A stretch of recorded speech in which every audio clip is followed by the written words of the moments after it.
Hello and welcome to Nessie's Dead. As always, we are your hosts, Spencer and Helen. Hello. Hello. So I'm very excited to hear what you have to share this evening. Say I already know it, but I don't. You do. Obviously, I don't know what you're going to do, but once you get going, I'll know it. You will 100% know this. So I've been trying to guess it. Well, you were like, you're gonna know it. I'm like, okay. Yeah, you something will. I'm familiar with, which means it's like probably my wheelhouse, and I'm like racking my head trying to think, what is something I would cover? I don't know if it's so much something you would cover as much as something we have discussed throughout different episodes of our podcast. That's what makes me really confused. I'm like, are you covering what I've already covered? Yes and no. Okay. Well, you do know I like a good paranormal case, especially ones that seem too good to be true. And, there's a lot of them out there that there's a great amount of evidence that can, really, it's hard to be disproven, especially when it's a family or witnessed by multiple individuals at one time. But today, that's not what I'm going to cover. I'm not going to so much cover a specific case, but I'm going to cover some very well-known investigators of the paranormal.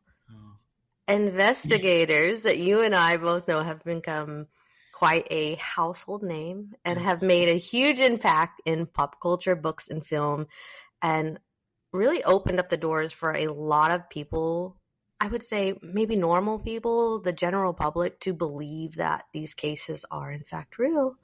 So what do you think I'm covering? Ed and Lorraine.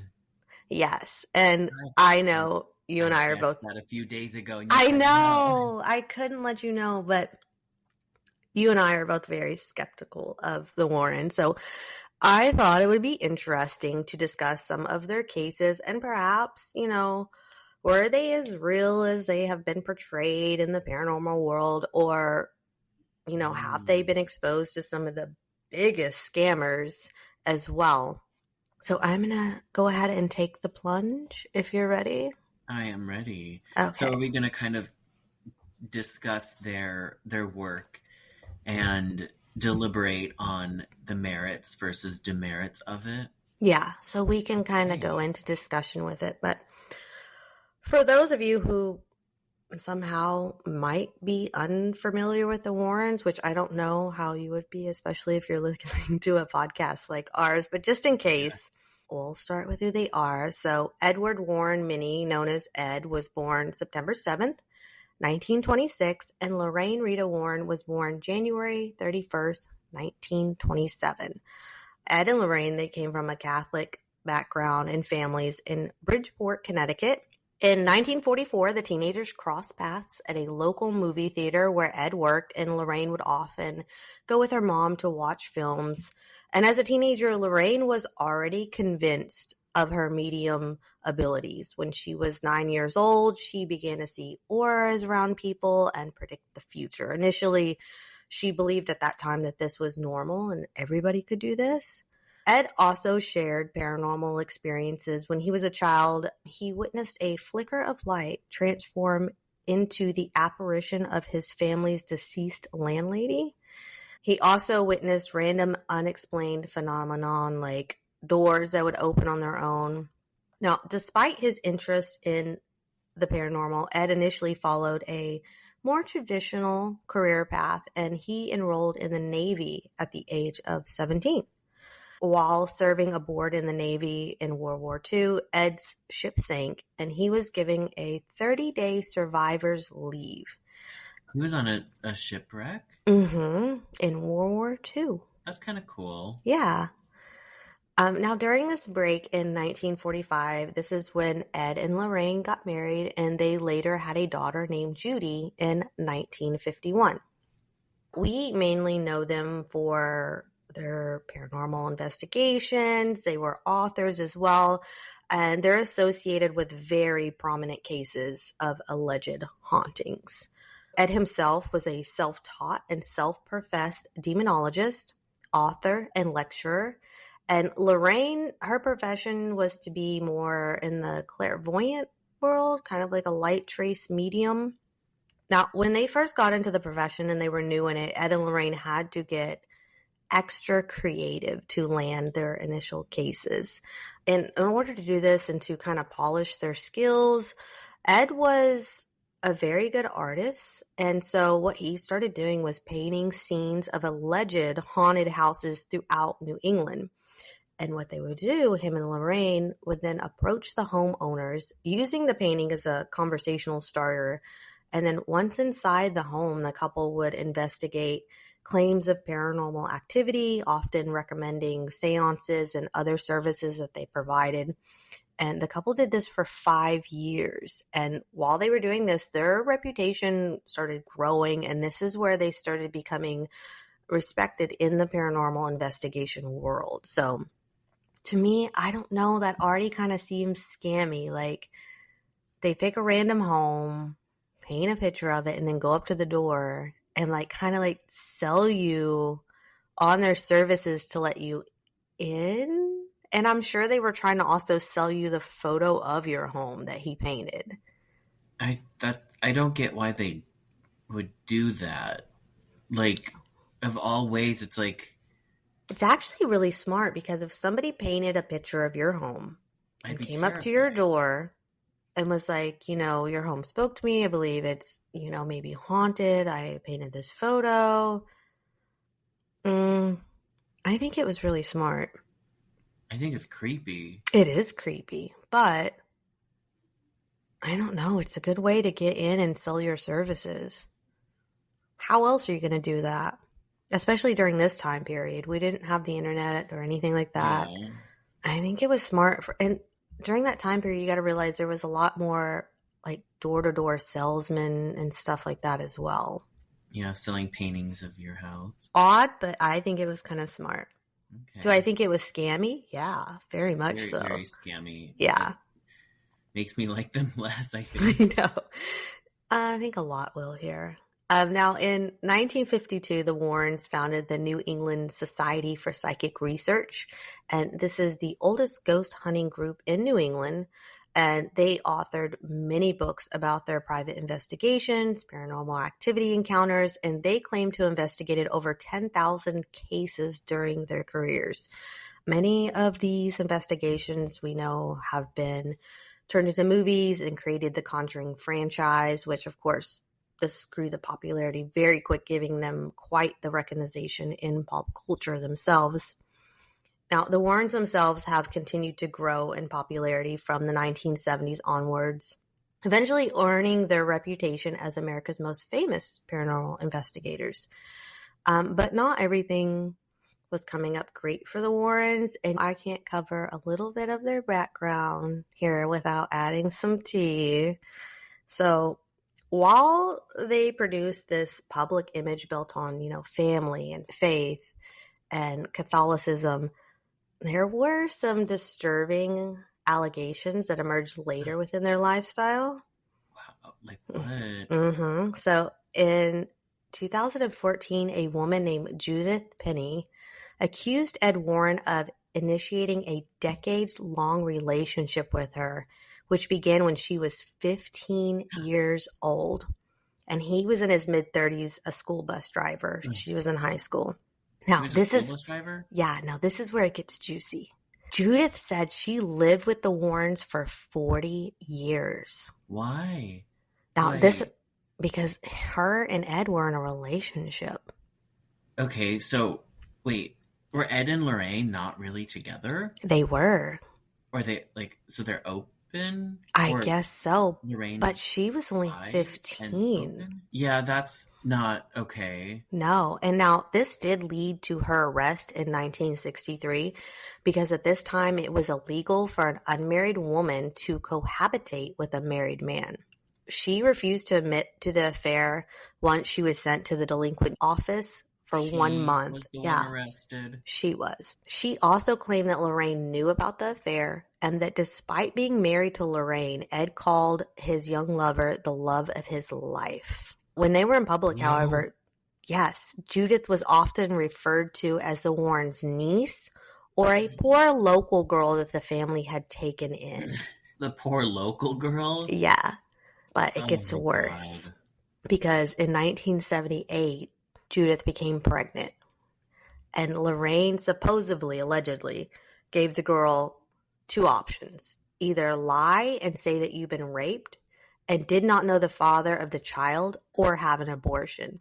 Judith was told that the Warrens' reputation would suffer if she did not follow Lorraine's orders, so she eventually agreed to just go ahead and have the abortion. Isn't that wild? Why do more people not talk about that? When I came across this, I was like, what in the The fact world? that they're predators. Yeah. And then also, Judith claimed that Ed was physical and emotionally abusive towards Lorraine, even knocking her unconscious on occasion. I believe it. Yeah, I do too. And in addition, Judith alleged that she helped Ed Warren stage photos proving the paranormal, that oftentimes he would have her wrap herself in bed sheets and pose as a ghost while he took photos of her. So, They have photos of ghosts in bed sheets like that? I didn't come across any of it, but that's what she claimed, that he would have her like stage ghost photos. And maybe he was Maybe that taking was them the and thing. doing something with the film. Oh yeah, maybe. Mm-hmm. Okay. But unsurprisingly, the Conjuring films, which are heavily influenced by Lorraine's oversight, admit these controversies, and her contract repeatedly forced the film's portrayal of the Warrens to be a positive light and avoid any mention of underage relationships. So to this day, entertainment and attorneys maintain that the language in this contract is considered very odd and really specific to what can be allowed within the That's why films. people don't know about it, because Mm-hmm. Hollywood's the one silencing it. Yeah. Ugh. Now, in regards to Ed's relationship with Judith, Lorraine and their daughter, Judy, which I feel that's weird. Her name was Judith, and I don't know if Oh that has god. anything to do, but they uphold Ed's innocence. So Lorraine's attorneys have said repeatedly that she did not know about the relationship between Judith and Ed. Judy says, the daughter, that while she was aware that Judith and Ed had a romantic relationship, that Judith only moved in with the family when she was an adult. However, this does contradict with Judith's arrest record and staying in the juvenile delinquent office. It's not really adding up because she did get caught. It should have been him that got caught, but Yeah. I guess times were different. But now that we got a little bit of a background of lifestyle there, Now let's get into how great paranormal investigators they right. were. So I'm going to take us through some of their work. Aside from the movies, which we know are based on their investigations, I want to take a look at some of their actual investigations and findings. I'm going to start out with their book, Deliver Us from Evil by Ed and Lorraine Warren, which is a collection of accounts of their most compelling investigations as paranormal investigators and demonologists. In this book, Ed mentions multiple things about ancient Egyptian cursed items, and Ed makes a point about Britain's most famous Egyptologist, but in this book, he actually even misspells the guy's name. He claims Emery was told not to touch the statue of Osiris, the god of death, but this professor, Walter Emery, thought this was complete nonsense. And the diggers at the site claim he had a good laugh about the curse and insisted on being the one to pick up the statue. And upon doing so, his eyes rolled back into his head and he lapsed into a coma from which he never awoke. Ed claimed that Emery had been in a perfect state of health and before going out on the assignment. But if we actually look into this, this is not true, as he had reportedly been in poor health for several years. He also never picked up a statue and never went into a coma. There are several publications about his poor health and surgical operations, and that he was found Sunday, March 7th, a few days before the schedule of this work collapsed. And he had actually fallen outside of his office. He was taken to the hospital where he appeared to be recovering at first. But unfortunately, on March 9th, he then suffered a second stroke. There's no mention of a coma or any mention of him touching a statue that he was warned about. I mean, so for me, it seems right off the bat, we have our first case of exaggerating or, like you said, lying, flat out lying. I was going to be like, oh, I could believe it because we covered The Curse of King Tut. Mm-hmm. And I do believe in that. I do too. So, like, to have something like that happen, I'm like, well, we have publications that Ed was lying. Yeah, we have literal publications that tell how he actually died and what happened. Well, we're going to do that as sort of an appetizer to everything else we're going to be covering here. And I'm going to dive into cases now that we are quite familiar with, ones that I think all of us have at least heard or know of. Now, I'm not going to be covering all of them. There's so many. And some of the bigger ones are going to be, they would be their own full episode themselves. So I'm going to cover some of my favorite ones. And I am going to cover these objectively. So I'll leave it to you on what you want to believe. If you're huge fans of theirs and you love it, I just kind of going to make this more of a fun episode and dive into some things here. So first one we're going to talk about is the Annabelle doll, of course. We just talked about her. Yes, we did. We talked about her a lot lately. We did. Everyone's talking about her. Mm-hmm. When we're going to the Annabelle doll, just to put a little perspective on it, psychology and sociology says that people tend to believe in haunted and cursed objects. And they tend to believe in these items due to the experience of perception that reality can be distorted, especially when it comes to objects such as dolls. The mind can fall under something which is known as uncanny valley effect. I was literally about to interrupt you and say, oh, like uncanny valley. Mm-hmm. Yeah. Which, for anybody out there that doesn't know, this is the way that you can get discomfort or anxiety or fear from the effects. It could be animated characters, robots, dolls, just the fact these objects resemble us as humans. And when these beings are almost human, but not quite, there could be something off, maybe in the eyes, the movement, expressions. It can cause people to react in discomfort and sometimes even fear. So I'm just going to kind of start that in when we introduce Annabelle, just to kind of give some background to why people could be scared of dolls, things like that. As we're covering Annabelle, we did cover this, like we mentioned, a lot in our Haunted and Cursed Objects 2 episode. So if you do want the full Annabelle experience and story, check that out because I'm just going to kind of give a quick breakdown. I'm not going to go into a lot of detail here. So this occurrence was in 1970 when Donna, a 20-year-old nursing student, receives the Raggedy Ann doll as a gift. Strange occurrences start happening. Donna and her roommate Angie notice the doll moving on its own, leaving handwritten notes, and exhibiting other very unsettling behaviors. So they bring in a medium.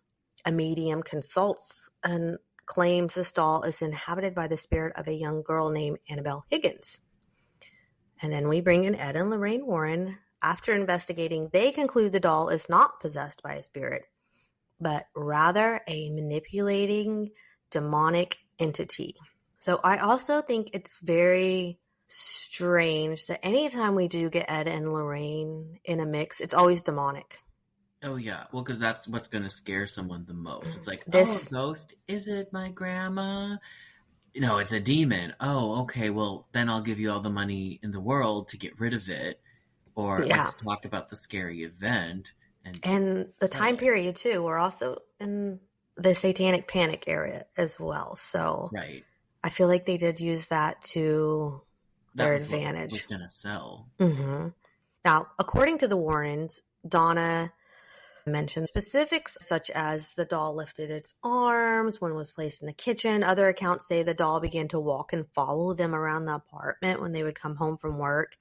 And it would also stand at the door waiting for them with a frozen smile. Now, this is all from Ed and Lorraine. It's so ridiculous. I know. A little Raggedy Ann doll chasing you around. Mm-hmm. Even to the point where it was leaving the roommates notes that were in this childlike handwriting. Now, they explained that a psychic medium, of course, told them about the 6-year-old girl named Annabelle. And the Warrens stepped in and claimed, of course, that none of that was true, that it was in fact a demon. And that the idea was that ghosts cannot possess items. They can exist on their own, but can't take over an item or an object, but what can is a demon, and that demons do want a final destination. They don't just want to mess with you. So what they were claiming the doll was doing is gaining their trust in order to possess them directly. The Warrens brought a priest in and did an exorcism of the apartment. They then took the doll with them on the drive home. Now, the Warrens claim to have Annabelle strapped in the back seat and that the car swerved uncontrollably, the brakes didn't work, and Ed splashed the doll with the holy water. And then, of course, the car proceeds to work accordingly. They say once they got Annabelle back to their place, this was before they had the museum and the special box for her, they just kind of would sit her around in different areas of the home, and that she would move around the house and she would teleport from room to room. And that at one point, Ed actually locked her in this shed and she appeared in the living room again. So it's during this time a priest came over and Ed warned him of the doll in 1987. And the Warrens had just gave a lecture at Rutgers University where they covered the full Annabelle case. And they claimed the doll had a tendency to give psychic slashes to people that she didn't like, even drawing blood as if she had used a knife, but it was psychically done. Now, this alleged priest came and he had thrown the doll across the room and declared no doll is stronger than God, only to run his car into a tree after leaving the Warrens' house, in which Ed responded, but a demon is stronger than a man or a priest. There are several claims surrounding Annabelle, and skeptics have their own notions for what could have occurred when it comes to Annabelle herself. And we're going to cover a couple different things. First being the doll moving on its own. Now, this could have been done to psychological reasoning. Like I said before, that's kind of why I started off there. Just if you have an underlining fear already there, you're probably going to pay attention to that object more. And it could have just moved due to vibration, shifting of surfaces. And we talked about how they had put her on a bed and she would be flopped over in different positions and not set up correctly. So it could have been, just they were observing her too much, maybe.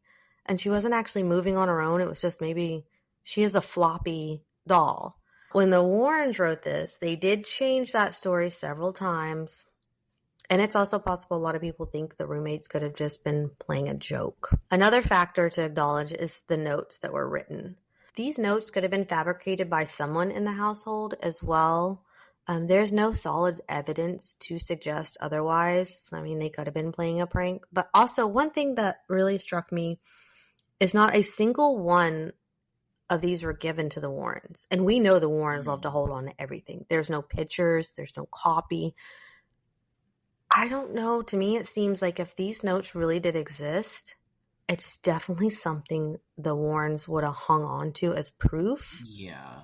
That this actually went down. When I covered Annabelle, I thought about that. I was like, if these are so important and so real, where are they? Is the picture of the writing. Also, Annabelle is a Raggedy Ann doll. Raggedy Ann dolls do not have hands. Mm-hmm. So how is she writing? I mean, I get it, like she's possessed by a demon, but like the demon is still operating within this dimension and within the physical body of a doll with no hands or fingers. Yeah.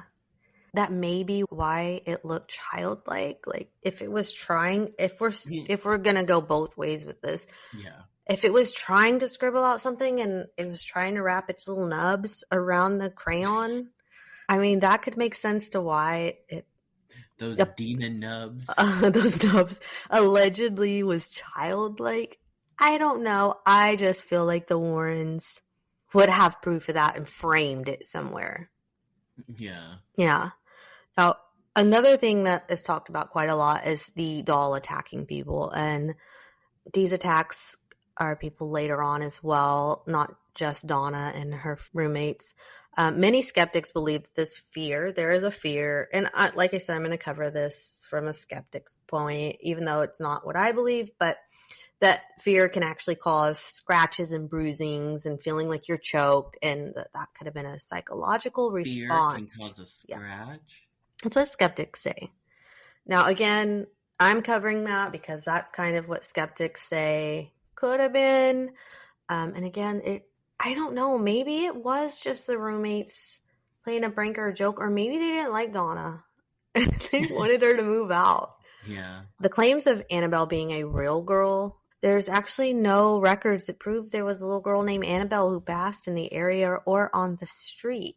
Now, the book that Ed and Lorraine write, of course, they did say that there was no record of a girl, but later on they changed their story again and said that there was a girl that passed on the street. So, yeah, changing your story multiple times always really helps make it seem true. Yeah, it definitely does.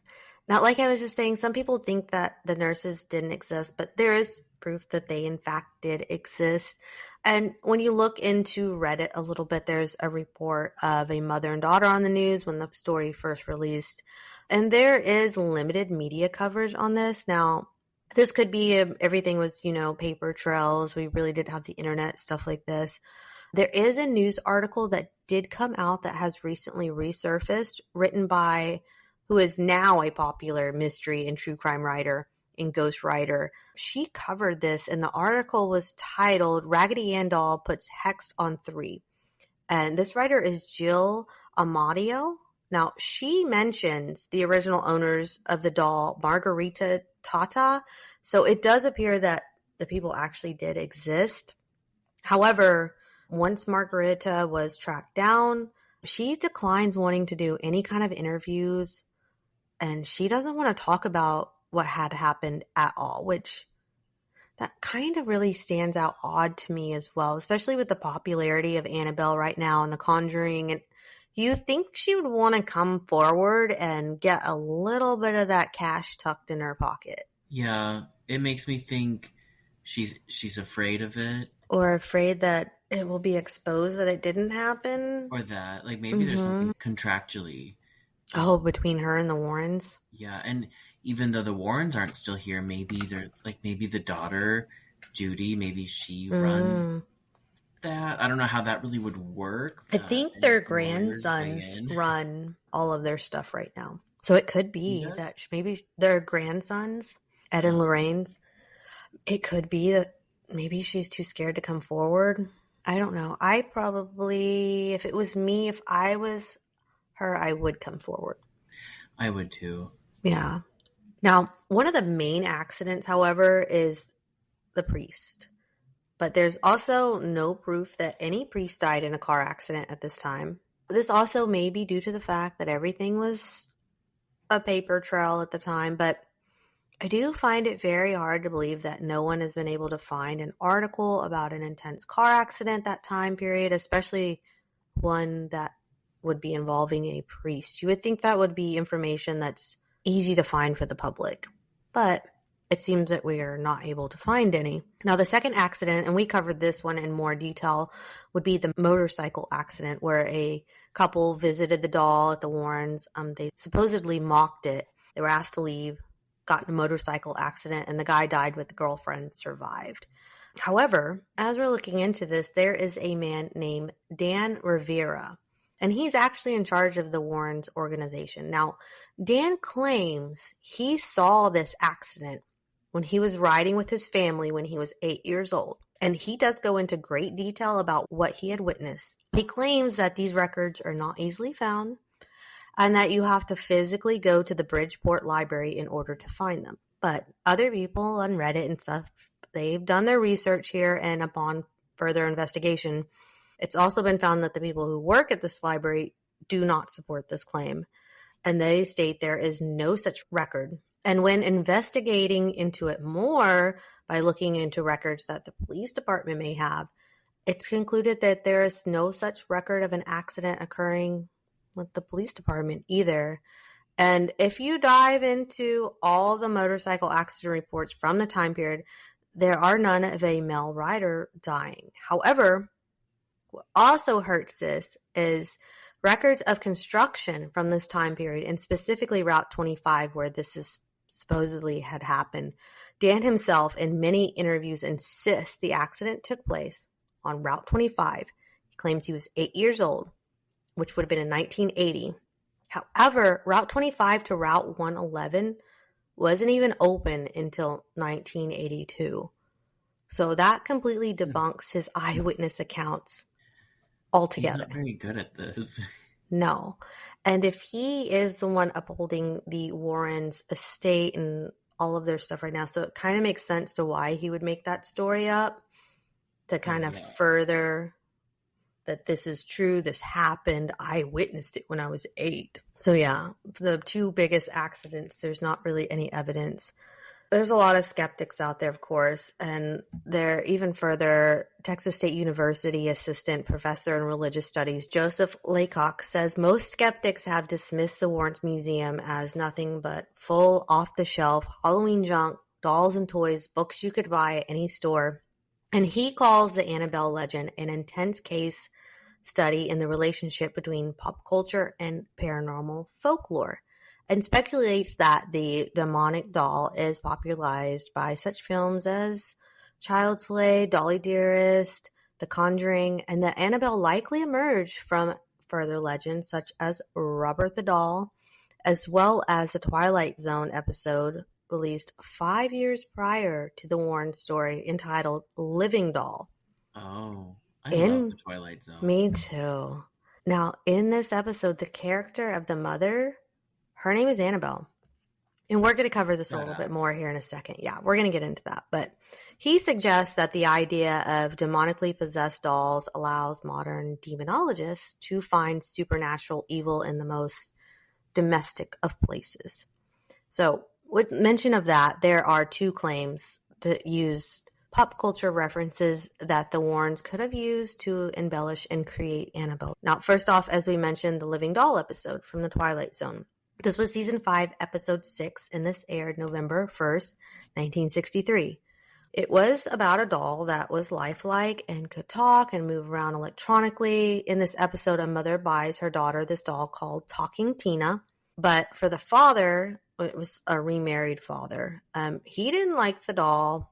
And the new father couldn't have kids, so this caused him a lot of anger, and he takes this out on the daughter and the doll. And the doll then starts threatening him for not being nice, including tripping him down the stairs, causing his death. But like I said, what's interesting in this episode is that the mother's name is Annabelle. Now, it's unknown, really, if Annabelle was the choice that the roommates chose for the doll, or if we do get Annabelle as the name that the Warrens chose for the doll. But I think it's interesting to think about, especially if we don't know which came first.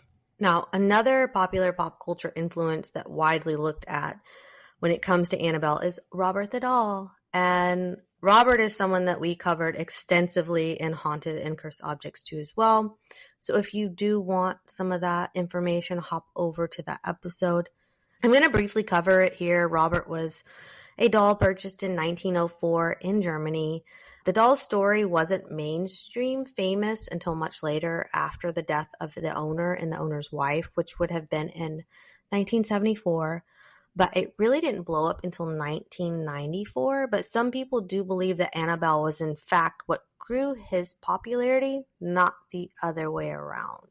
So one thing I think that kind of separates Robert and Annabelle is very like over the top. She's kind of like Chucky in the sense that she's gonna like chase after you with a knife. Robert, I feel, was more psychological to the child. Like the child would talk to Robert, and I know the parents also talked a lot about the parents that were in the household with Robert the doll.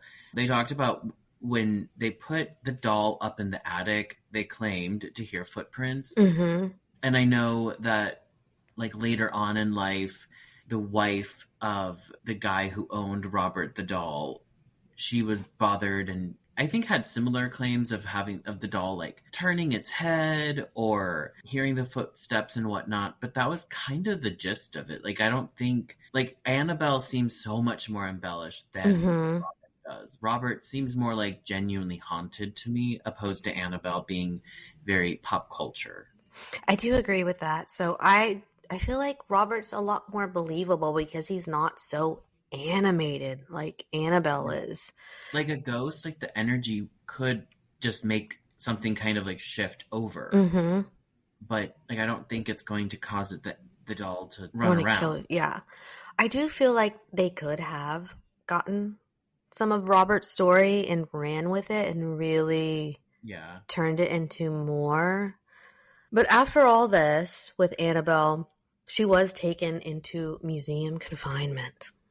Now, the Warrens take Annabelle and they place her in a special case in their occult museum, and they make this the focal point of the whole museum. So today you can see her. She's on tour, so you can go visit her if she comes to your city in the U.S. And they're really... get in. Yeah, if you can get in. It's pretty much sold out right then and there. To go look at a Raggedy Ann doll. Mm-hmm. It's probably not even the same one from the story. I wonder that too, if it's they replacement. Bought one at an antique store and just threw her in there. I may have. Now, there really isn't, that's pretty much it. There really isn't a whole lot about Annabelle other than, you know, what we have from Ed and Lorraine and what they have stated. Everything outside of that evidence would only be what they stated. And some skeptics have taken a deeper look. As we mentioned, that story about the episode of The Twilight Zone and the claims that the entire Annabelle story reflects this episode. And I do really want to go back and take a look at this. And I'm going to restate this point right here as we go into our next segment, as I thought it was coincidental that here we have the mother's name Annabelle in this story. It's odd that in our next haunting, the name Bathsheba, of all the historical figures that Lorraine chose to mention and attach to the Conjuring house, it just so happens that the name of the dogs of the family was also named Bathsheba, which she claims to have seen as a sign. A sign to use the name? Bathsheba, yeah. So with that, we're going to move along to one of the most infamous houses, the Conjuring house. So The Conjuring house, really, this was the first movie that we got, and The Conjuring really opened up this whole universe that we have for all of these movies and the Warrens being mainstream pretty much. That's the big one. Yeah. Now, in October 1973, the Warrens began to investigate the alleged hauntings of Roger and Carolyn and their 5 daughters who claimed to have been visited by an array of entities after moving into a farmhouse in Harrisfield, Rhode Island. This focuses on the haunting account experiences of the family, which portrayed in a trilogy of books by Andrea, the oldest daughter. And these books were titled House of Darkness, House of Light. And the Warrens get involved, and then comes everything else. And we'll get into how that all plays out. So a bit of background on the family here. Carolyn and Roger and their 5 daughters moved into the 14-room farmhouse in 1970, which is located at 1667 Round Top Road, which is just outside of Harrisfield, Massachusetts, near the Rhode Island border. And they lived in this house for 10 years. Now, while the property is portrayed in both books and films as off the beaten path and remote, seemingly isolated, it's literally just a 25-minute drive to Providence and an hour from Boston. The farmhouse itself, which was built in 1736, it sits on 8.5 acres. It's also had lots of other names over the years, from the Richardson House, the Arnold Estate, Old Brooks Farm, and now what we know it as, the Conjuring House. So shortly after the family moved in, a few of the family members began to experience strange activity, such as a broom would disappear and reappear. They heard noises, including rasping on a kettle. Piles of dirt would materialize on a newly cleaned floor. And Andrea writes in the books that as the strange events intensified, her mother felt the need to investigate the farm's history. And Andrea's books are mostly based on her mother's own research. I'll put that in quotations, research. In their version of events about the farmhouse, they claim that at least a dozen mysterious deaths occurred on the property, including the murders of an infant and a child, and a suicide in the attic, and multiple drownings in the nearby creek. And that these tragic souls were left tied to the property in the form of ghosts that they encountered. Andrea stated that her mother believed a female demon was behind the mysterious deaths and directed the other spirits. In an interview, she stated whoever the spirit was, she perceived herself to be the mistress of the house and that she resented the competition my mother posed for that position. Within a few months of moving in, Carolyn did reach out to paranormal investigators. One group, which included a psychic medium who claimed to have witnessed a bunch of phenomenon, including objects moving on their own, unexplained noises. And they also claimed to have communicated with several spirits, including a child named Manny, an older woman with a demented spirit. So they claimed to have encountered everything pretty much. Now, while other researchers at this time found no evidence of a haunting and observed nothing unusual, additionally, one family member appeared to be immune from the unexplained activity. The dad, Roger. He reportedly never encountered anything paranormal in the home and would often ask his wife, Andrea, to stop telling people of her encounters and ghostly experience. In the movie, doesn't he experience? Yeah, in the movie. In the movie, it shows him as being a part of this, but in real life, he claimed nothing had happened. And it makes me wonder if maybe something was wrong with the wife. Maybe she was experiencing things due to something going on. Schizophrenic. Yeah, or maybe she did it for attention. Or maybe the ghost was only attacking her, or they were drawn to her. I don't know. I find that odd that the dad doesn't He would see something. Yeah. Now, even if he's not the one getting it, like getting the haunting, he would see it happen, I would assume. I would too. Now, despite all the skepticism around the claims that were made, the family kept reaching out, eventually meeting other key players here, Ed and Lorraine Warren. So in 1971, Carolyn contacted Ed and Lorraine, and they had made multiple trips and investigations to the farmhouse for these hauntings. The Warrens claimed a member of their research team saw a misty figure of a woman, unexplained noises, and other activity. As a part of the historical evidence gathered, Carolyn had done some of her research, which involved talking to locals and confirming their stories that were given to them by psychics.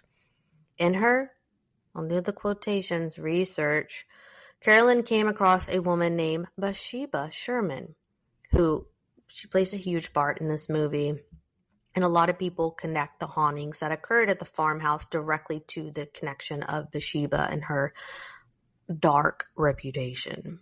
Now, according to Carolyn, Bathsheba had lived in the farmhouse in the 1800s. Lorraine took this information that Caroline recounted, and she really became fascinated with Bathsheba's extraordinary life. And Lorraine decided that she felt a dark presence in the house and said it was Bathsheba. After this, everything that happened in the house got blamed on Bathsheba. The story of Bathsheba, who killed an infant, possibly her own, with a knitting needle by impaling this into the skull, but was then acquitted at trial due to lack of evidence. Bathsheba was said to beat and starve her farm hands for years. Eventually, after drowning one of her children in the home basement well, she hung herself in the attic. Locals believed that Bathsheba was a witch who practiced dark arts and even worshipped the devil. Lorraine devoured these facts.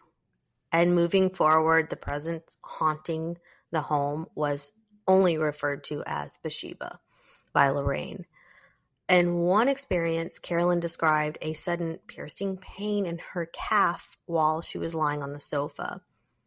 And upon inspection, a perfectly circular wound was found as if it was a large sewing needle that had punctured her skin. Now, Lorraine suggested that the suspected witch... You could, or a spider mite. Now, Lorraine suggested that the suspected witch could have taken the needle with her into the afterlife and used it to harm Carolyn. As a part of their services, Lorraine led a bizarre seance in which Carolyn was supposedly possessed by Bathsheba and that she spoke in tongues until her husband, Roger, put an end to it and he supposedly kicked them out. Andrea, the daughter, claims in her book that I thought I was going to pass out She told a reporter, "My mother began to speak a language not of this world and a voice not her own. Her chair levitated and she was thrown across the room." This seance was conducted by Ed and Lorraine and was in the farmhouse and involved the attempt to communicate with spirits believed to be haunting the home. But during the seance, the mother of the family reportedly experienced all of these dramatic events. If we're looking at this, we've got to look into, now they've got everything blamed on Bathsheba. We're doing an exorcism. Bathsheba's apparently, taken over the body of the mother. Now, as it is often with cases with sloppy research, Carolyn had a few facts right, but a lot of them were wrong. Bathsheba Sherman, she was a real person who lived in the 19th century in Rhode Island. She was born in 1812 and married Judson Sherman in 1844 at the age of 32, which would have made her what they called a spinster back then in that era. Bathsheba Sherman's grave notes say she died on May 25th, 1885 at the age of 73, approximately 4 years after the death of her husband. She did not hang herself during her childbearing years, as portrayed by the family. And the Burrillville Gazette noted that she died following a sudden paralysis, which back then in the 1800s was a common way to say a stroke. Oh. Yeah. So the books also falsely claim that all of her children died before the age of 4, but government census records show that her son, Herbert L. Sherman, lived for a very long life as a farmer. He had a family and outlived his mother, in fact. The fate of the other 2 children, Julia, Edward, and George, is, however, unclear. In Andrea's book, House of Darkness, House of Light, Carolyn is described speaking with a man named Mr. McCurchin, a local historian, and he is the one who allegedly told Carolyn about Bathsheba's histories and the rumors about her. However, researchers have been unable to turn up or find any evidence of a local historian by this name. They also could not find any evidence of a trial involving Bathsheba. The trial of a woman killing an infant by plunging a needle into its skull definitely would have been front page news. Yeah. But there's no record of it in any local papers or courthouse documents. No records of anyone purposely killing an infant in the 300-year history of the property.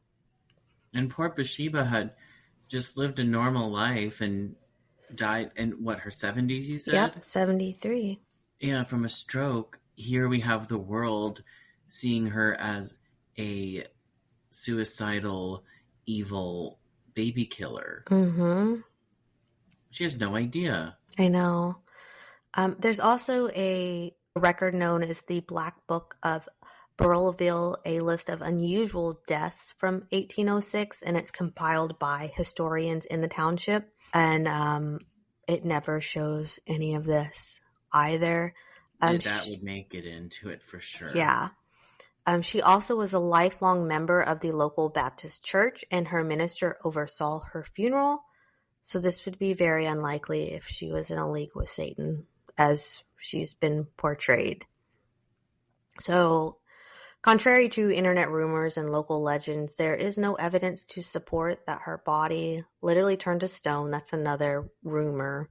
Bathsheba also never lived at the farmhouse, but on the Sherman farm, which is quite some distance away. She was not a demon, a child murderer, a witch, or a worshiper of Satan. Based on the fact she appeared to have lived an average life of hardworking, being a farmer's wife, and sadly, like you just said, The Conjuring smeared her memory and gave her all these accusations. Her grave and headstone have been targeted by vandals over the years now. So it's really sad that they've taken Bathsheba and turned her into, like what you said, like just this horrible... Yeah, it makes me mad. Yeah, it does. It's really unclear if the family's farmhouse was ever even haunted. Based on respected skeptic and researcher Jim Nickel, who took a exhaustive look into the events and came to the conclusion in 2016 in the article The Skeptical Inquirer, stating, "I analyzed the claims of demonic activity and showed that they were consistent with the effects of strong winds, misperceptions, schoolgirl pranks, vivid dreams, simple suggestions, role-playing, and other factors, including one of the child even having an imaginary playmate, and the effects of the memory for some 30 to 40 years." Because that's coming from a skeptic who yes. we personally on this show do not typically agree with. Yes, but I have to include it if we're going to give all the aspects to what we believe, to us debunking the Warrens or believing the Warrens. You got to throw in what the skeptics say as well. Yes. See, I feel like in comparison to Ed and Lorraine, I would side with the skeptic in this case. However, it could have been a haunted house. It could have. It's a very old house on a pretty old property. Yes. So who knows? And they're in New England, and almost everything in New England is haunted because that's where so much of this country's history began in a not so good way. I could totally see it being haunted. Just like I talked about with Annabelle, like maybe there was a haunting in that apartment. And maybe the doll did kind of fly off the shelf or something. But to say that, it's this whole like Hellmouth experience. I've never believed in those big haunted house cases like the Conjuring stories or Amityville or the Haunting of Connecticut or whatever, just because they get so insane. Yeah. And it's like for people like you and me who have had hauntings and have experienced spirits and whatnot, like probably most people in general, I've never known anyone tell me anything nearly that crazy. Like you tell me things and I'm like, that's crazy, but it's like believably crazy. Yeah. Even in the haunted house that I lived in that we moved from, some of the stories and things that the occurrences that I had happen to me, like they are bizarre. They are crazy, but they are nowhere as exaggerated and crazy as these. I feel like if Ed and Lorraine Warren would have come to that house, they would have had a field day. You would have been famous. Yeah, they would have had a field day, and they probably would have exaggerated a ton. I feel like they would have. Yeah. Now, I bet they weren't around for that. I know. Now, of course, he takes doubt on the Warrens' findings, and he kind of blames their reputation, hurting the story's overall credibility. In his article, he picked apart selections and passages in the books and provided an explanation for the phenomenon occurrences.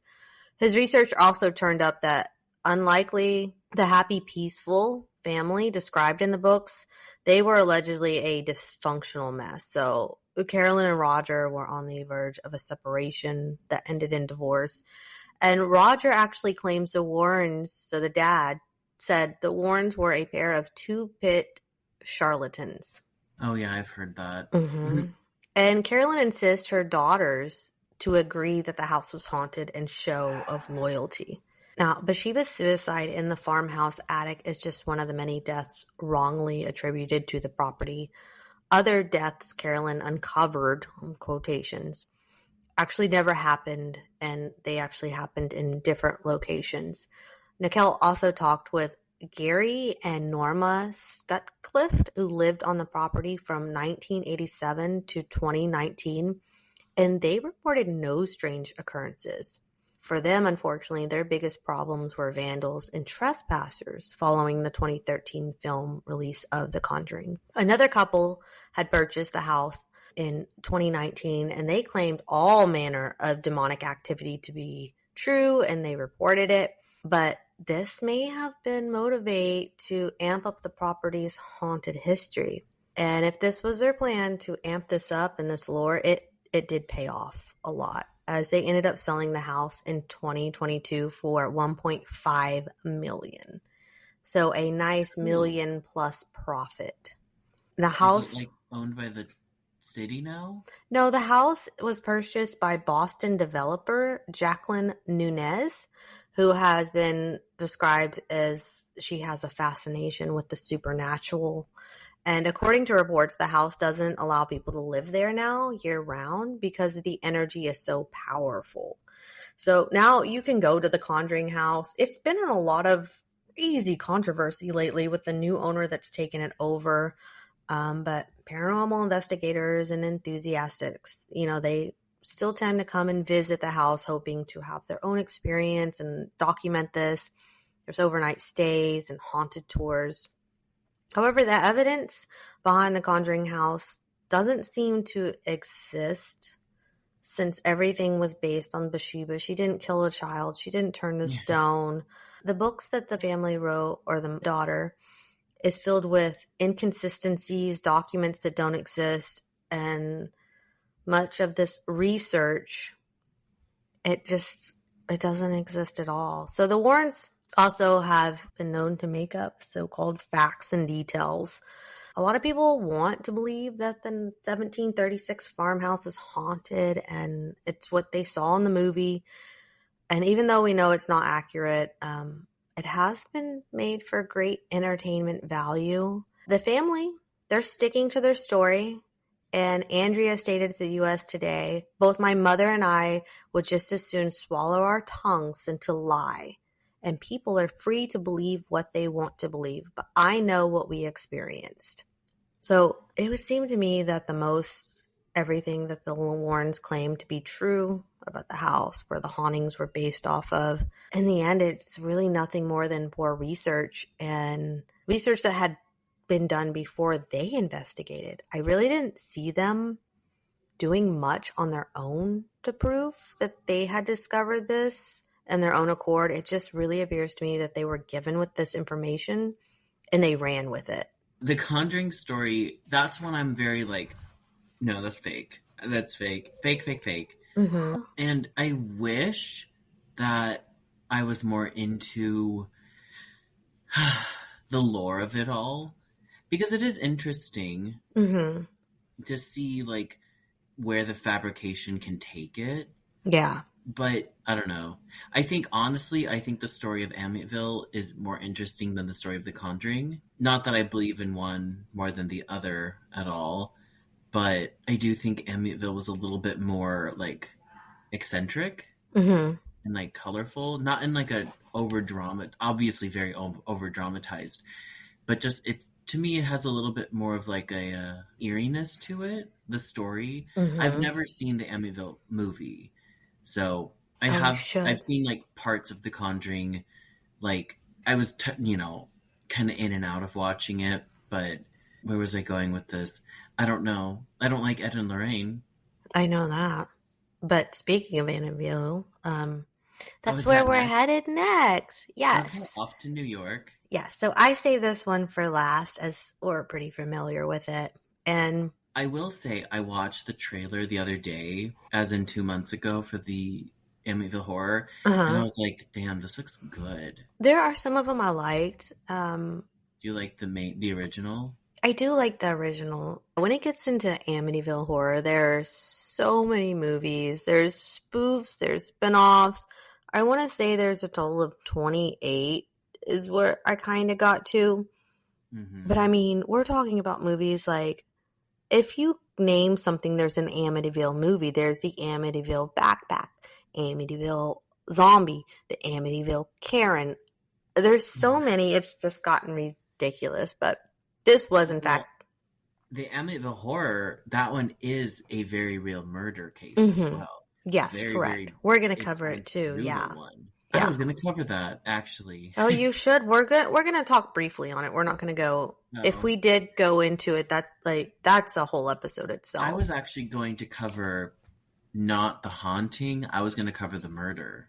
Yeah, and that is a whole episode itself. I feel like the haunting's one thing and the murder's another. It definitely is. You, of course, have to touch on the fact that it's turned into what it's turned into. But the murder itself is... See, I think actually the Amityville Horror makes more sense to exist because there was a real documented murder in the home. I do too.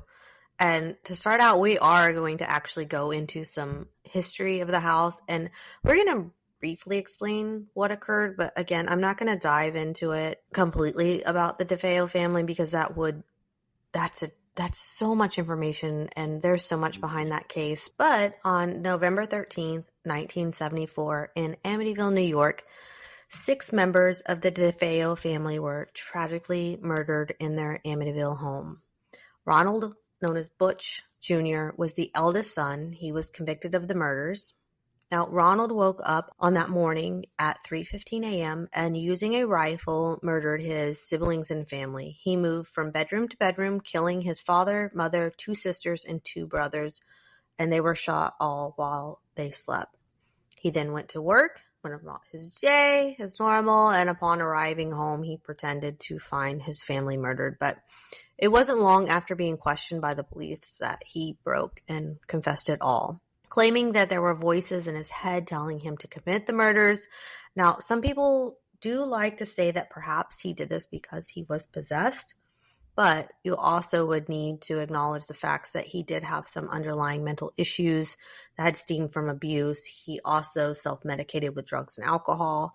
So for me, I don't believe it was possession, but I just think it was sadly... Well, why would the house have been haunted prior? Yeah, I sadly believe it was just mental disease. I mean, who knows? But to me... I don't think he was possessed. No. Like, I don't think... If the house was haunted, I do not think that it had anything to do with the murder. Yeah, and like we said, the murders themselves, this could be an entire episode. There's a ton of details that I just can't focus in today. But knowing the story very well, I go with mental illness more than possession. I will say one thing that is odd, though, about those murders is that this neighborhood, the houses are in close proximity. And he did use a .35 caliber rifle, which is very loud. And no one reported hearing shots at 3:15. Those houses back in the day were built They were built better, though, yeah. But you would think somebody would heard... That is saying built right to cover up the sound of murder. Doesn't sound good. I don't know, though, but like installation was different. It was real wood. Yeah. I still think that somebody would have heard a blast at 3:15 in the morning. But yeah, maybe not. It was kind of a nice neighborhood, though, right? So I'm sure, 1, things were built better back then. Yeah. 2, it was a nice neighborhood, so it was probably all built even better. Yeah, you would probably still hear a gunshot, but... Maybe not as loud as we think today in our cardboard houses. Yeah, it might have... They probably heard it, but maybe they thought it was something else. Maybe. I don't know. Maybe. That's weird. But I just thought that was an interesting fact to throw in. Now, a year later, the Lutz family purchased the house at a significantly reduced price.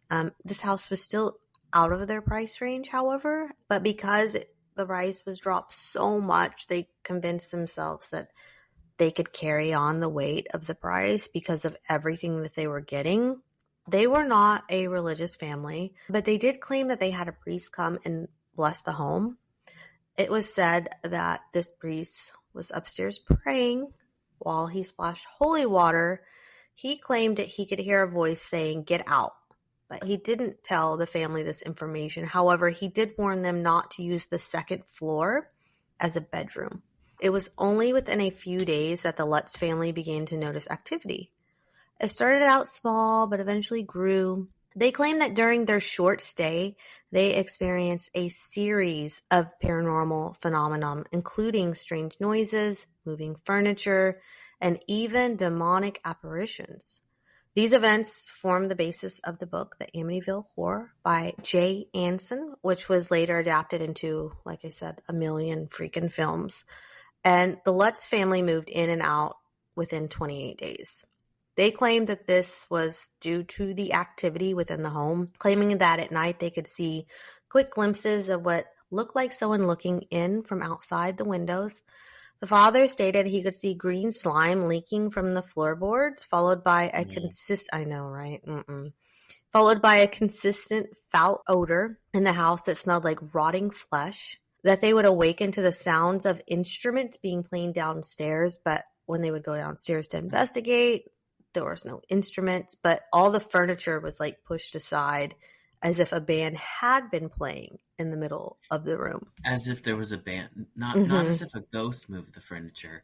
As if there was a band. Now, the children claimed they would wake up in the middle of the night, levitating just slightly off of their beds.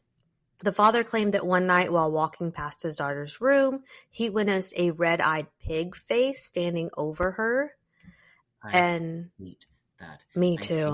hate pig horror. I do Never too. liked it. I don't like, I like pigs, but Pig horror is scary. I don't know what it is about pig horror. There's someone I know who said it's cool or they like it. I like it, but I think it's scary. It must have been you. I think can't it's watch me. it. Because when we were at that convention, you were pointing out the pig horror masks to me. Oh yeah. I don't get it. I like it, but I do find it scary. There's also there's a lot of pig horror in American Horror Story. Like multiple They seasons. do love that. Now, also, every day the father claims he would wake up at 3:15 a.m. and not be able to fall back asleep, which was the time that the shootings occurred. He would also claim that some nights he would look over at his wife, Kathy, and she would look to be aged 80 to 90 years old. Ugh.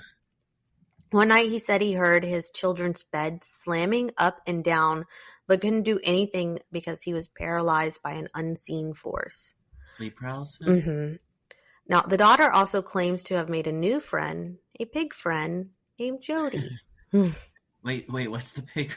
What's her name? Jody. Jody's the pig? Outside in the snow, they say they saw hooved footprints leading into the home, and that they found a very small, secret blood red room that could only fit about 2 people. That was not on the floor plan. They claimed that their dog would freak out about that room, would bark it, wouldn't approach. And like I said, only 28 days after moving in, the Lutz family couldn't take it anymore and they left the house. So, where do the Warrens come into play with this one? Well, a lot of people credit them for being there with the family during this time, but they actually weren't. They showed up after the home was empty on March 6th. They conducted a seance in the house with several psychics, and as soon as they did show up, Lorraine was having panic attacks, claiming the energy was so strong and she could still feel the energy of the children had been murdered. She claimed to have felt Ronald's presence and could feel an overwhelming feeling of depression. But that's weird to me because he didn't die. He was still alive because he was convicted. But she claims to have felt him there. I don't know. And here's another That sounds like schizophrenia. Yeah.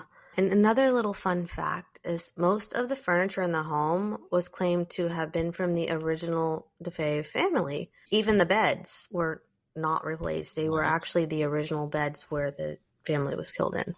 That their children slept on? That's horrific. That is horrific. That's vile. That is. Now, while walking through the house, when Ed went to the basement, he claims it felt like something was pushing in on his chest, and he was immediately out of breath.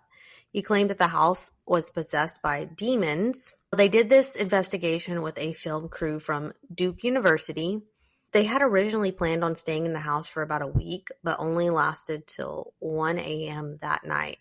During the stay, there is a famous photo that was captured. In this photo, you can see what appears to be a boy peering out the door above the staircase, and many people believe that this was one of the children that was killed in the home.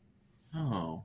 We're going to go into that photo in a little bit more detail here in a minute, and I'm going to send it over to you too. But after the Lutz moved out, it would appear as if everything went back to normal. 2 years later, they would collaborate with author Jay to release the book The Amityville Horror, a true story. Jay published the Lutz accounts on events at the home on September 13th, 1977. He had reportedly never even met with the family regarding the book. Instead, he received about 45 hours of videotape recordings outlining the events that they experienced. And the story is seemingly fake because the author himself admitted on several occasions that he made up the narrative over several weekends and multiple bottles of wine. Additionally, the Lutz family, the parents are now deceased, and the children who are willing to tell the story often tell mixed accounts. They began to refuse interviews after certain portions of their claims could not stand up to scrutiny. The story has been discredited for many years, and the Lutz seemed to be interested in, making money and getting out from underneath that mortgage that they couldn't afford. So it was seemingly that they conspired with this writer. They helped him. They were able to, fight this mortgage that they had left this house in. But this is where I think it starts to really get murky, was a meeting with George Lutz that he had during the 28 days in the house. The man he met with was William Weber, who was no other than Butch DeFay's defense attorney. Butch was the nickname of Ronald. Now, who initiated the meeting is not clear, but according to William, he admitted this later, that what transpired in that meeting was an agreement that served both men's interest. The story of the haunting was then made up, based in part upon elements that they took from the exorcism. George stood to gain from the potential of a ghost story based upon the DeFeo murders, and Weber would have a new defense for his client. Demons, as evidenced by the Lutz experience, caused Ronald DeFeo to murder his family. The lawyer genuinely thought the new tenants talking about demons would help him win his case. Yeah, so there was that meeting. There was also Stephen Kaplan, the parapsychologist who the Lutzes called in during a brief stay in the house, and he didn't buy their story. He included that while he was there, he thought it was a hoax. But later, when the book came out and it became so popular, he became concerned with the Lutz's story, which he considered bogus. And he would give the paranormal researcher a bad name in the book that he wrote, The Amityville Horror Conspiracy, in which he laid out more than 100 factual inconsistencies. No doors or windows in the house were ever... I'm just going to state a couple. I'm not going to go through 100 of them. No doors or windows in the house were found to have ever been ripped off the hinges. All were found undamaged and securely mounted to their original hardware. The local police department records indicate no calls or visits to the property during the 28 days had taken place, despite a number of these events in the book. The same goes for the disturbances affecting the neighbors. No snow had fallen during the time period, which the hoof prints in the snow. In short, this book was full of episodes that created physical evidence, but none of that alleged evidence has ever withstood any scrutiny. So everything that was falsified was easily falsified by Kaplan and numerous other investigators. So it should be noted that the Warrens, who of course enjoyed their best public exposure during this televised visit to the house, did consider Kaplan's book to be false and simply his own attempt at self-serving publicity. Now, for me, the main evidence in question with the Warrens' investigation is the picture we have of the boy captured peering out of the door, which recently may have been debunked. I'm going to now send you this picture, and it will be on a Reddit. If you're familiar with this case, it's a very, very famous picture. So first off, I will send you the picture here, and this is just going to be the picture of the boy peering over, and this is what was believed to be captured here. Very cool, very creepy, vintage horror. Now, they do believe it was this little boy here, and I do have a better side-by-side picture, but to me, they look nothing alike. Well, I guess. But now I'm going to send you a picture of a man that we know as Paul Bartz. So we will send this over. The real child. The picture of the real child is one of the victims of the actual murder case, correct? Okay. Correct. And that's who they claimed that was. Now, who is this, Now, this is Paul Bartz, who was an investigator that was working with the Warrens the night this picture was taken. Now, let's send over a picture comparing the boy to him. They're wearing the same shirt. The picture of the boy was used with an infrared camera, which will change the coloring of the shirt. They have the same hair swoop, same nose, same lips. And if you look down, it does appear that the body is too long to be that of a child. The shirt Look how long that is. It appears to be Paul peering over. And I do have a couple other pictures to show you here of how the infrared lighting will change the coloring and how a simple tricks with nickels for eyes can be used to make the same coloration that the boy had in the picture when it comes to his eyes. So for me and myself, I really like placing the coins on your eyes. Oh, should we try that for a photo shoot? I know, I think it's cool. But New Nessie's dead cover. All of those pictures, they will be directly on our Reddit. And I think once you take a look at them, it's really going to debunk. For me, it did, especially the side-by-side of Paul and what was claimed to be the little boy. You do see the hairline, the nose, the shirt. He was wearing that evening. And like I said, a lot of people say, oh, the color of the shirt is different. But with the infrared film, it does tend to lighten those colors. To me, it is nothing more than Paul kneeling down at the time. Now, in an interview with Paul, he also claims to be the Warrens' agent as well. And Paul confirms his location, claiming that during that time, he did stay behind with the Warrens and one cameraman, that the cameraman stayed downstairs while Paul was alone upstairs. So from the way that picture is taken, the cameraman could have shot that of him peering up or sitting up from downstairs. It just looks very staged to me. But with the Warrens' thousands of covered cases, there's a lot more we could have covered, and there's some pretty famous ones about the family in England that I wanted to cover, but Which we would be for the Infield. I think it's Infield. Oh, yeah. Yeah. That one. Is that the one? No. That's the one with the little girl, and she was talking in the demon voice, and The Exorcist? kind of. I mean, that case itself would be a whole story, but so what do you think? Do you think they were just frauds? Do you think they were doing investigations in order to gain fame, popularity, and money? Or do you think the Warrens were actually doing what they thought to be good investigation work and really just picking up on demonic energies and hauntings? Fraud. Same. I know. I mean, I want to say that some of these cases, to an extent, could have been true. And what we got was just a very elaborated showmanship story. Yeah. Like, I don't want to doubt them all and say, like, none of this ever happened. Yeah, I don't doubt all the stories. I doubt all the work of Ed and Lorraine. I don't think anything they've done is legit. I think some of the facts may be legit, but I do think that they elaborated on a lot in order to gain fame and money and popularity. But yeah, the time frame that they were doing this, the paranormal genre of horror was really taking off. I mean, horror itself was really the satanic panic. Off. Yeah, I mean, the 70s was kind of that was the birth of the slasher film, and really just kind of gave way to a new interest in horror and in the occult. So I think they just saw that opportunity and really ran with it. I do too. And it worked. For whatever reason, it worked for them.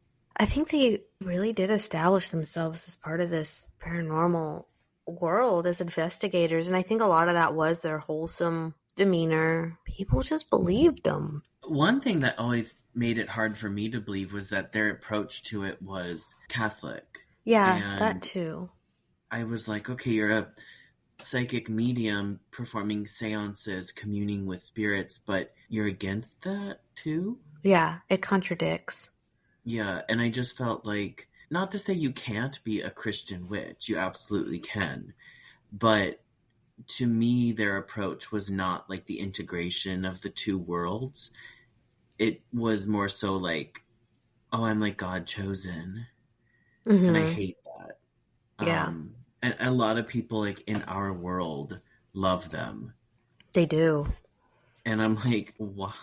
I did for a very long time. I watched their documentary for a while there. I was like, oh, I think they're real, until I started diving into cases and kind of taking a look back at it myself rather than to believe what I was being told through media and things like that.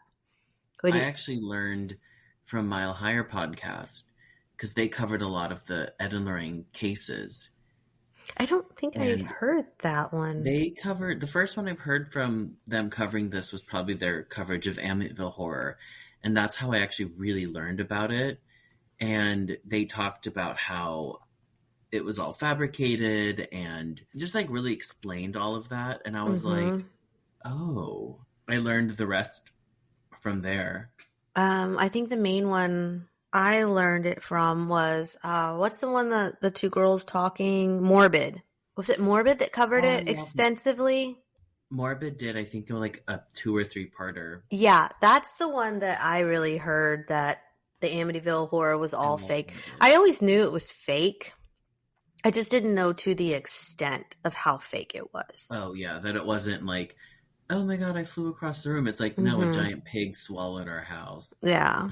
Well, that's all I have for debunking Ed and Lorraine Warren. I think at the end of the day, it's going to be up to individuals' perspective and what they believe, and a lot of, like I said, propaganda.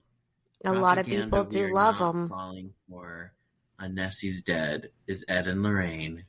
Yeah, we're going to call this a no. And we're probably going to talk about them in a few weeks because they come up a lot on our show for some reason. I know, they have. So I kind of wanted to cover this as well because anytime we're talking about one of these cases, we always make like kind of like, we make a little snarky voice or opinionated statement about them. So now you understand why. Why we do. Yeah. Our Ed and Lorraine even came up in my werewolf episode. Yeah, they did. That was a case too I was going to stick in here, but it also did not make the cut. But yeah, they played a really big role in a lot of cases and things that we know today. So it kind of makes me wonder, how much of it is true and how much of it is just an exaggerated story by these two. But with that being said, we will say goodnight. And pleasant nightmares. Bye.